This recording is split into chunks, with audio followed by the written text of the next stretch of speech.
શ્રીલંકા આસપાસ, અરબ સાગરમાં પણ લક્ષદ્વીપ ટાપુથી નીચેના ભાગો અને બંગાળની ખાડીમાં દક્ષિણ તરફ અત્યારે ચોમાસું સક્રિય હોય એટલે ત્યાં લો પ્રેશર સિસ્ટમ હોય, ડિપ્રેશન હોય, ડીપ ડિપ્રેશન હોય, આવી સિસ્ટમો છે એ કન્ટિન્યુ બનતી હોય છે. અત્યારે જે બંગાળની ખાડીની અંદર લો પ્રેશર બની રહ્યું છે એ દક્ષિણ ભારતને અસર કરતા રહેશે. બંગાળની ખાડીમાંથી જે ઈશાનના ચોમાસાની જે સિસ્ટમો બનતી હોય છે એ દક્ષિણ પશ્ચિમ તરફ આગળ વધવાને બદલે ક્યારેક એને પવનની દિશા વિરુદ્ધ દિશાઓ મળતી હોય તો ક્યારેક મધ્ય ભારત તરફ આવે તો ક્યારેક માવઠું થતું હોય છે. ચોમાસું પૂર્ણ થાય પછી આપણે ઉત્તર પૂર્વના પવનો એટલે કે પૂર્વ અને ઉત્તર દિશાનો જે વચ્ચેનો ખૂણો છે ઈશાનનો, એટલે જેને આપણે ગુજરાતી અંદર ભૂર પણ કહીએ છીએ અને ઈશાન ખૂણો કહેવાય છે. આ ઉત્તર અને ઉત્તર પૂર્વના પવનો આપણે દિવાળી પછીના સેશનથી સેટ થતા હોય છે. અત્યારે પણ એ પવનો સેટ થઈ ચૂક્યા છે. નમસ્કાર, વાઇબ્સ ઓફ ઇન્ડિયામાં આપનું સ્વાગત છે. હું છું ઇમરાન અને આપની સાથે આજે જોડાયા છે હવામાન નિષ્ણાત પરેશભાઈ ગોસ્વામી. સૌથી પહેલા તો પરેશભાઈ આપનું સ્વાગત છે વાઇબ્સ ઓફ ઇન્ડિયામાં. જી નમસ્કાર. પરેશભાઈ, અત્યારે નવેમ્બર ચાલી રહ્યો છે, બરાબર? હજી અડધો નવેમ્બર ગયો છે ને આપણે ત્યાં વિધિવત રીતે આમ તો ડિસેમ્બર થી શિયાળાની શરૂઆત થતી હોય છે. એ દરમિયાન એક એવી ચર્ચા છે કે બંગાળની ખાડીમાં લો પ્રેશર થયું છે ને એના કારણે કઈ માવઠું કે કમોસમી વરસાદ થવાની જે ચર્ચા ચાલી રહી છે, તો એ વિશે અમને જરાક જણાવો કે આ શું છે મુદ્દો હવામાન. ઇમરાનભાઈ, જોવા જઈએ તો બંગાળની ખાડીની અંદર લો પ્રેશર સિસ્ટમ તૈયાર થઈ રહી છે, આ વાત ચોક્કસ છે. હવે વાત છે ગુજરાતની. આમ જોવા જઈએ તો ભારતની અંદર બે પ્રકારના ચોમાસા ચાલતા હોય છે, જેની અંદર સૌપ્રથમ આપણે 1 જૂનથી જે ચોમાસું ચાલુ થાય જેને નૈઋત્યનું ચોમાસું કહે છે, જે કેરળથી શરૂઆત થતી હોય છે અને 15 જૂન આવતા આવતા ગુજરાત ચોમાસું પહોંચતું હોય છે. પછી ગુજરાત થઈને ઉત્તર ભારત તરફ ચોમાસું આગળ વધતું હોય છે. પણ જોવા જઈએ તો ઓક્ટોબર મહિનામાં જ્યારે ગુજરાત અને મધ્ય ભારતના બીજા રાજ્યોમાંથી ચોમાસાની વિદાય થાય, જેવી રીતે જોવા જઈએ તો ચોમાસાની સૌપ્રથમ શરૂઆત છે એ આંદોમાન નિકોબાર ટાપુ અથવા લક્ષદ્વીપ ટાપુ અને કેરળથી થતી હોય છે અને સૌપ્રથમ વિદાય છે એ રાજસ્થાનના ગંગાનગરથી થાય છે. રાજસ્થાનના ગંગાનગરથી ચોમાસાની વિદાય થાય પછી ધીમે ધીમે કચ્છ અને ગુજરાતના બીજા ભાગો અને મહારાષ્ટ્ર, મધ્યપ્રદેશ સહિતના વિસ્તારોમાંથી ચોમાસાની વિદાય થતી હોય છે. એટલે જ્યારે પણ મધ્ય ભારતના વિસ્તારોમાંથી, મધ્ય ભારતના રાજ્યોમાંથી ચોમાસાની વિદાય થઈ જાય એ પછી પવનો છે ઉત્તર પૂર્વના સેટ થતા હોય છે, જેને આપણે ઈશાનના પવનો કહેવામાં આવે છે. હવે જ્યારે આપણે ઈશાનના પવનો ચાલુ થાય છે પછી પણ દક્ષિણ ભારતના જે રાજ્યો છે, જેમાં ખાસ કરીને આંધ્રપ્રદેશ હોય, તેલંગાણા છે, કર્ણાટક છે, કેરળ છે, તમિલનાડુ છે, આ વિસ્તારોમાં હજુ પણ ચોમાસું ચાલુ હોય, જે ચોમાસાને આપણે ઈશાનનું ચોમાસું કહેવામાં આવે છે. સૌપ્રથમ જે ચાલુ થાય નૈઋત્યનું ચોમાસું હોય. અત્યારે દક્ષિણ ભારતની અંદર ઈશાનનું ચોમાસું ચાલુ હોય અને અત્યારે પણ ઈશાનનું ચોમાસું ચાલુ છે. એટલે સ્વાભાવિક રીતે શ્રીલંકા આસપાસ, અરબ સાગરમાં પણ લક્ષદ્વીપ ટાપુથી નીચેના ભાગો અને બંગાળની ખાડીમાં દક્ષિણ તરફ અત્યારે ચોમાસું સક્રિય હોય એટલે ત્યાં લો પ્રેશર સિસ્ટમ હોય, ડિપ્રેશન હોય, ડીપ ડિપ્રેશન હોય, આવી સિસ્ટમો છે એ કન્ટિન્યુ બનતી હોય છે.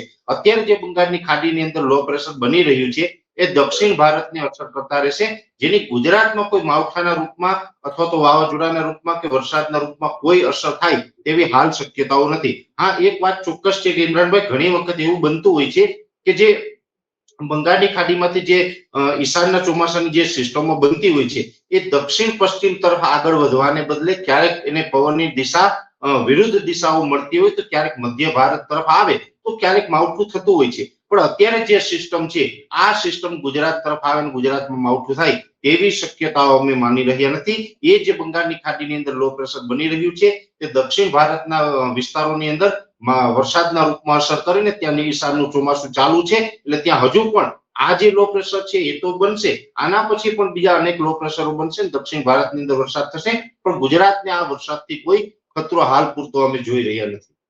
બરાબર. બીજો પ્રશ્ન એ છે કે આપણે ત્યાં આમ તો શિયાળાની શરૂઆત છે એ ડિસેમ્બર થી સત્તાવાર રીતે થાય, બરાબર ને? તો ગુજરાતમાં આપણને કડકડતી ઠંડી નો અનુભવ ક્યારથી થશે એ વિશે કઈ આપને લાગે? જી ચોક્કસ ઇમરાનભાઈ, જોવા જઈએ તો સામાન્ય રીતે જે શિયાળો છે કઈ રીતે એની પેટર્ન ચાલતી હોય એની વાત કરવા જઈએ તો જેવી રીતે ચોમાસું પૂર્ણ થાય પછી આપણે ઉત્તર પૂર્વના પવનો એટલે કે પૂર્વ અને ઉત્તર દિશાનો જે વચ્ચેનો ખૂણો છે ઈશાનનો, એટલે જેને આપણે ગુજરાતી અંદર ભૂર પણ કહીએ છીએ અને ઈશાન ખૂણો કહેવાય છે, આ ઉત્તર અને ઉત્તર પૂર્વના પવનો આપણે દિવાળી પછીના સેશનથી સેટ થતા હોય છે.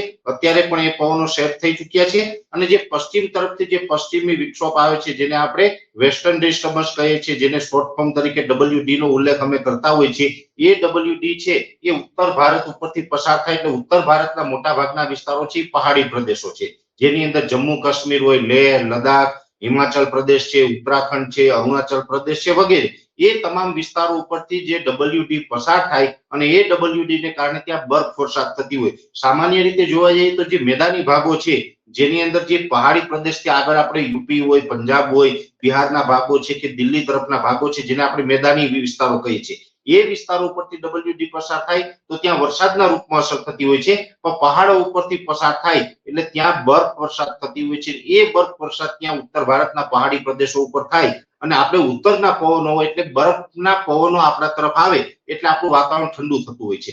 આ વર્ષની વાત કરવા જઈએ તો હજી કોઈ મોટું WD અત્યારે પસાર થઈ રહ્યું નથી. આ એક ચોક્કસથી છે કે ગઈકાલથી કાશ્મીરના અમુક ભાગો અને મનાલી સુધીના જે વિસ્તારો છે એના ઉપરથી એક કમજોર WD પસાર થઈ રહ્યું છે એટલે ગઈકાલથી ત્યાં બરફ વરસાદ પણ જોવા મળી હશે અને હજુ પણ આવનારા 2-3 દિવસ સુધી ત્યાં બરફ વરસાદ થાય તેવી શક્યતાઓ છે. એટલે ભલે કમજોર WD છે પણ ઉત્તર ભારતના પહાડી પ્રદેશો પર હજી પણ આવનારા 3-4 દિવસ સુધી બરફ વરસાદ થશે અને એ જે WD પસાર થાય પછી 3 થી 4 દિવસની અંદર ગુજરાતની અંદર તાપમાનમાં ઘટાડો થતો હોય છે. એવી જ રીતે જોવા જઈએ તો 18 અથવા તો 19 નવેમ્બરથી ગુજરાતનું તાપમાન નીચું આવશે. આમ જોવા જઈએ તો અત્યારે આપણે મિક્સ ઋતુનો સામનો કરી રહ્યા છે, એટલે કે જે લઘુત્તમ તાપમાન ખૂબ નીચું છે, મહત્તમ તાપમાન નોર્મલ કરતા ઊંચું છે. દિવસનું તાપમાન અત્યારે 15 નવેમ્બર ગયા પછી 30 ડિગ્રી કરતા નીચું આવવું જોઈએ, પણ અત્યારે આપણે છેલ્લા લગભગ એકાદ વર્ષથી વેધર સાયકલ ફોરવાયેલી છે એ મુજબ જોવા જઈએ તો આજની તારીખે 32 થી લઈ અને 34 ડિગ્રીની રેન્જમાં ગુજરાતના અલગ અલગ વિસ્તારોમાં તાપમાન ચાલી રહ્યું છે અને મહત્તમ તાપમાન ઊંચું છે, પણ જે લઘુત્તમ તાપમાન એટલે કે જે રાત્રિનું તાપમાન હોય છે એ નોર્મલ નજીક ગણી શકાય. પણ હવે જે બરફ વરસાદ થઈ છે અને એને કારણે 18-19 નવેમ્બરથી ગુજરાતનું તાપમાન નીચું આવશે એટલે લગભગ આપણે પણ 30 ડિગ્રી અથવા તો તેનાથી નીચું તાપમાન આવી જશે. એટલે હમણાં એક પ્રકારે કહી શકાય કે ગુલાબી ઠંડીનો અહેસાસ છે એ 2-4 દિવસની અંદર આપણને થશે. તાપમાન નીચું પણ આવશે, પણ જે કોલ્ડ વેવ કહેવાય છે કે જેની અંદર સિંગલ ડિજિટની અંદર તાપમાન જોવા મળે, ગુજરાતની અંદર અમુક સેન્ટર એવા છે કે જ્યાં ઘણી વખત સિંગલ ડિજિટમાં તાપમાન જોવા મળતું હોય છે, જેમાં જુનાગઢના ગિરનાર તળેટી વિસ્તાર હોય, કચ્છનું નલિયા હોય અથવા તો અમરેલીના અમુક સેન્ટરો છે, ઈડરના સેન્ટરો છે, ત્યાં ઘણી વખત સિંગલ ડિજિટમાં તાપમાન જોવા મળતું હોય છે. એ તાપમાન ડિસેમ્બરમાં જોવા મળશે. નવેમ્બર દરમિયાન કોલ્ડ વેવ આવે તેવી કોઈ શક્યતાઓ નથી. જ્યારે કોલ્ડ વેવ આવે ત્યારે 15 ડિગ્રી કરતા તાપમાન નીચું જાય, એ પણ મહત્તમ તાપમાન જે દિવસનું તાપમાન છે એ 15 ડિગ્રી કરતા નીચું આવે ત્યારે જ આપણે એને કોલ્ડ વેવ જાહેર કરી શકીએ. હમણાં કોલ્ડ વેવ જાહેર કરી શકીએ એવી કોઈ ઠંડી આવે તેવી શક્યતાઓ નથી. આ એક ચોક્કસથી છે કે અત્યારે WD પસાર થઈ રહ્યું છે ને એને કારણે આપણું તાપમાન નીચું આવવાનું છે, એટલે 30 ડિગ્રી અથવા તો તેનાથી નીચું તાપમાન આવી જશે. છતાં પણ નીચું તાપમાન આવશે તો પણ મહત્તમ તાપમાન છે એ 25 ડિગ્રી કરતા તો ઉપર રહેવાનું છે. એટલે નોર્મલ ઠંડીનો રાઉન્ડ છે એ 18 અથવા તો 19 નવેમ્બરથી ચાલુ થશે અને આ તાપમાન જે એક વખત નીચું આવશે પછી કન્ટિન્યુ એ તાપમાન નીચું રહેશે અને ખાસ કરીને જે કોલ્ડ વેવ છે એ ડિસેમ્બર અને જાન્યુઆરી મહિના 2 મહિના દરમિયાન જોવા મળે તેવી પણ શક્યતાઓ છે. ગત વર્ષની વાત કરવા જઈએ તો ગત વર્ષે કોઈ કોલ્ડ વેવનો સારો એવો રાઉન્ડ જોવા મળ્યો ન હતો, કેમ કે ગયા વર્ષે આપણે ઉત્તર ભારતના પહાડી પ્રદેશો ઉપર બરફ વરસાદનું પ્રમાણ પણ ઓછું રહ્યું હતું. WD ઓછી સંખ્યામાં પસાર થયા હતા. જેટલા WD પસાર થયા હતા એ થોડા કમજોર હતા.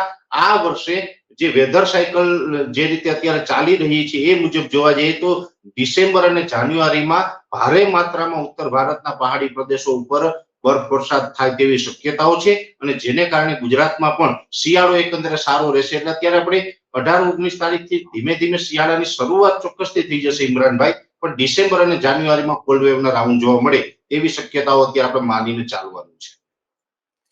બીજું એક આ શિયાળા સાથે આપણો એક સંકળાયેલો છે પ્રશ્ન કે શિયાળો હોય એ દરમિયાન જ આપણે મોટે ભાગે પતંગની પણ સિઝન આવતી હોય છે, તો હવામાનના અભ્યાસમાં આપણે કઈ પવનો કેવા રહેશે એ કઈ જાણવા મળે છે? આમ જોવા જઈએ તો પવનોની દિશા છે સેટેલાઇટના માધ્યમથી જે અમારું પ્રિડિક્શન થતું હોય એમાં વધીને પવનની દિશા બાબતે વધીને 8 થી 10 દિવસ સુધીનું સેટેલાઇટમાં અમે પ્રિડિક્શન કરતા હોય છે. બહુ લાંબા ગાળાનું પ્રિડિક્શન નથી થઈ શકતું કેમ કે મોડેલોમાં ઘણી વખત પવનની દિશાઓ છે બદલાઈ જતી હોય છે. પણ અત્યારે આવનારા 8-10 દિવસની વાત કરવા જઈએ તો ઉત્તર અને ઉત્તર પૂર્વના પવનો ચાલુ થશે. ઠીક વાત છે કે 14 જાન્યુઆરી જે મકર સંક્રાંતિ આવે છે ત્યારે આપણે ખૂબ પતંગો ઉડાવતા હોય છે.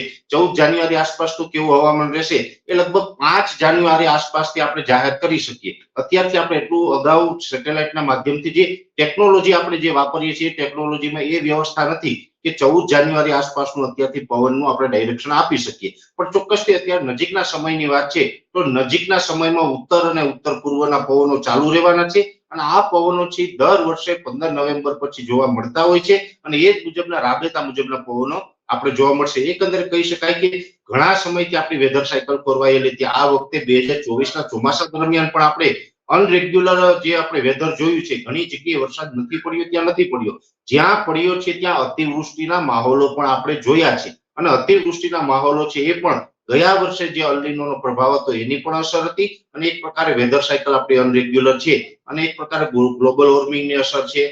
પ્રદૂષણ પણ જે દિવસે દિવસે વધી રહ્યું છે. અનેક પ્રકારની જે વિપરીત પરિસ્થિતિઓનો આપણે સામનો કરી રહ્યા છે એના ભાગરૂપે આપણે જે અતિવૃષ્ટિ પણ જોઈ ચૂક્યા છે આ વર્ષની અંદર. પણ હમણાંની વાત કરવા તો હવે વેધર સાયકલ ધીમે ધીમે રેગ્યુલર થઈ રહી છે એટલે હમણાં વેધર સાયકલ રેગ્યુલર રહેવાની છે.